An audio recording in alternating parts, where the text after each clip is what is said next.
So in the last couple of weeks, it was revealed that the next Critical Role season would be split into 3 separate Dungeon Master sessions, and I guess players will move back and forth.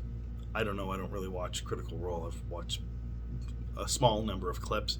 But what was interesting was they've developed this Daggerheart role-playing game, ostensibly to work with the campaign that they have, or the type of gameplay that they want to have and experience with their audience. So you would think that they would use Daggerheart for this next season, but instead they're using 5th edition Dungeons & Dragons and I think the 2024 version of it. And now it's obvious what it is, and other people have made videos saying, "Oh, I have this, inside information or whatever," and you don't really need inside information to figure out the reasons why they would use 5th edition Dungeons & Dragons instead of Daggerheart, their own system, the thing that they make money off of.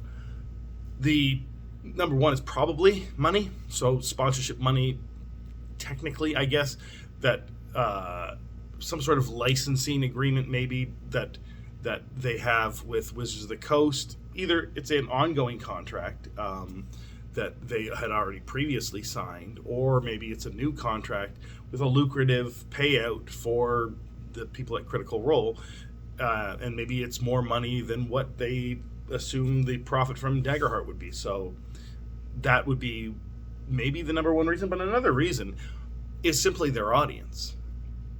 Is their entire audience planning to learn how Daggerheart works? Maybe their entire audience doesn't even bother to learn how 5th edition Dungeon Dragon works, but they've become familiar with it over the years. So why change things? Maybe the vast majority of them are familiar with 5th edition Dungeons & Dragons, and they're never going to familiarize themselves as the new season begins with Daggerheart. So why alienate some of the audience? And then, of course, one of their stated things was that the players within the Critical Role, they're all familiar with 5th edition Dungeons & Dragons, so they don't really want them to have to learn Daggerheart. And that, to me, is one of the more ridiculous ones. You're paying them, and it takes maybe a day to figure out a system, at least get the basics of it, and then maybe on camera there might be some, how does this work, but that's what Critical Role always is, or always was, as far as I can tell, and that's what role-playing games are. How does this work? What die am I rolling? What are these capabilities and that kind of stuff? But you could do an entire 2 weeks of training on Daggerheart. They are your employees. You can pay them training wages. So I don't buy that one as a reason why, but I certainly buy the audience one, and I think that it makes sense for them to keep stuff familiar as they move into it, and maybe introduce Daggerheart.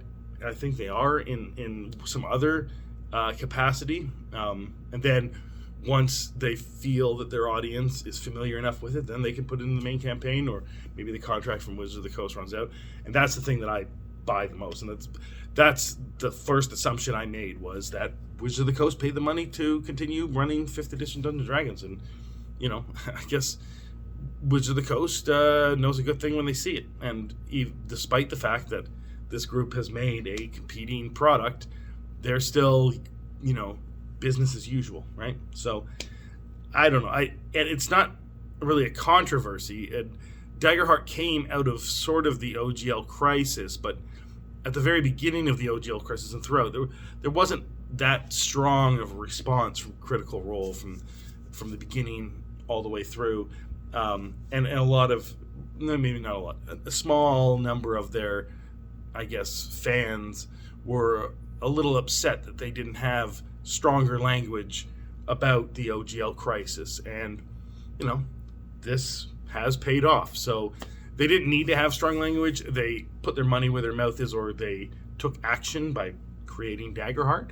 So they don't, I guess when you're giving feedback to something to a group that you care about, or some relationship that you have with some company or something like that, just be aware. They have their own motivations for doing things. And sometimes it's not that big of a deal. And sometimes it'll surprise you, like them using 5th edition Dungeons & Dragons instead of Daggerheart. But anyway, let me know what you think in the comments below, and have a good day.